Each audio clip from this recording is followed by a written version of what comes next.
Amen. Ici, il y avait un désir de manger, comme vous avez le désir de vous marier, d'avoir des enfants, mais il y avait une volonté de suivre Dieu. Donc nous, en tant que Christ vivant, auquel on se remplit de la parole de Dieu constamment, faites attention des propositions qui traversent notre maison, qui traversent notre vie. Parce que s'il y a une chose auquel l'Esprit de Dieu, pas forcément qu'elle soit fâchée, mais qu'elle soit un peu déçue, c'est une chose pour les chrétiens. J'explique ça rapidement. Après on va continuer. Pour conclure ce qui se passe angéliquement avec les tentations. L'Esprit de Dieu me transporte un jour dans un désert. Désert aride. Je veux toujours expliquer cette vision-ci. Parce qu'il change. Il propose autre chose. Et gloire à Dieu pour cette vision. C'est très puissant. L'Esprit de Dieu me transporte dans une région aride. Aride veut dire sèche. Comme un désert. Là, il n'y a pas de plantes. C'était désertique. Il n'y a pas beaucoup de vent. Il me dit, regarde cette plante. Je regarde la plante. La plante était un peu mourante. Il dit, tire la plante. Je tire la plante sort. Il dit, voici les chrétiens. La plante qu'ils sont n'est pas enracinée. Alors il dit, prends la pelle, creuse. Je creuse le sol. Il dit, ok, c'est pas quoi c'est pour ça. Creuse. Je creuse le sol. Il dit, maintenant, plante et ferme. Je ferme le sol. Il dit, ok, recule. Je recule. Il dit, regarde ce qui se passe. Il fait passer le vent. Il dit, est-ce que la plante la quitte? Je dis, non. Il dit, c'est comme ça que je voudrais que les chrétiens soient avec moi. Qu'ils approfondissent leur connaissance envers moi. Et malgré les vents et les tempêtes, on reste toujours un. Amen. C'est une vision qui est très importante que je partage. Mais bon, comme les chrétiens n'aiment pas ça, ils aiment l'argent. Bon, ça ne donne pas l'argent. Cette vision est très intéressante. Je me suis réveillé, j'étais très troublé par rapport à ça. Il dit là donc, voilà comment je voudrais qu'il soit.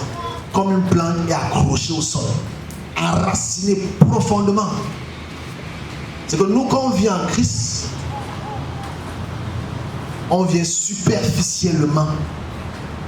Et forcément, on est rapidement balayé par les circonstances de la vie.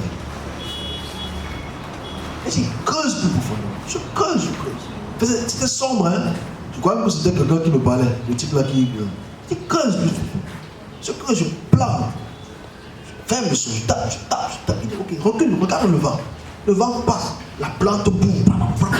Rien ne bouge. Voilà comment je voudrais que vous soyez. Parce qu'il sait que cette terre, il y aura les tempêtes. Il sait que cette terre, il y aura les tempêtes.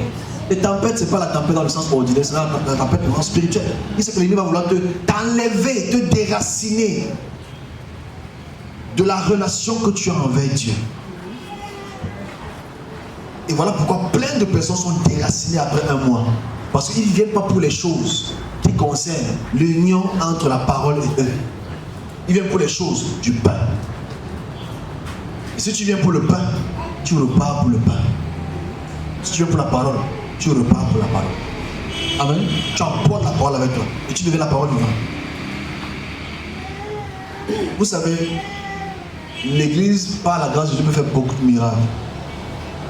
Beaucoup de signes, on va clôturer pour nous. Beaucoup de miracles, il y a beaucoup de signes. Si on prend la peine d'expliquer ces choses-ci, pour vous montrer qu'angéliquement, quand nous rentrons à la maison, hormis les petits sorciers ou sorciers du voisinage qui passent le temps à envoyer les souris et les cafards, il faut écraser le thème. Il y a des êtres qui suivent tous les chrétiens. Ils n'ont rien à faire avec les gens qui ne sont pas chrétiens. Ils sont là pour suivre ceux qui sont remplis du Saint-Esprit. Ils sont là pour te faire peur. Les gens trouvent ton placard, tu fais ah, non, c'est pas là pour ça. Ils sont là pour observer tes va et tes viens. Ils sont là pour observer tes faiblesses. Tout homme naturellement a une faiblesse, que tu le veuilles ou pas. Tous les hommes, que tu sois musclé, que tu sois mince, que tu sois grand, que tu sois petit, que tu sois locodème ou que tu sois centodème, que tu sois mélanodème. On a tous, chacun entre nous, une faiblesse. Tous. Qu'on le veut ou pas, on a une faiblesse. mais comment rester Christ vivant.